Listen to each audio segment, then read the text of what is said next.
Hey everyone, today I'll walk you through how to add commas to numbers in Excel in just a few simple steps. Select the cells containing the numbers you want to format. Click and drag to highlight the range, or click the column header to select an entire column. You'll see the selected cells highlighted with a blue border. Navigate to the Home tab at the top of the Excel window. In the center section of the ribbon, you'll find the number group.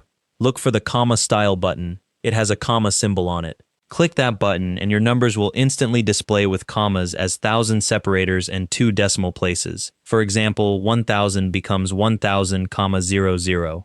If you don't need those decimal places, click the decrease decimal button next to the comma style button. It looks like point 0 with a left arrow. Click it once to remove one decimal place, then click it again to remove the second one. Now your numbers show just the commas without decimals. Here are a couple of things worth knowing.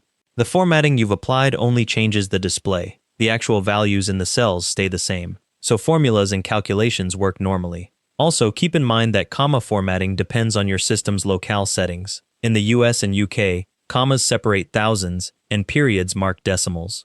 In some European regions, this is reversed. Periods separate thousands and commas mark decimals. If your numbers look unusual after formatting, check your Windows locale settings to make sure they match your region. That's how to add commas to numbers in Excel.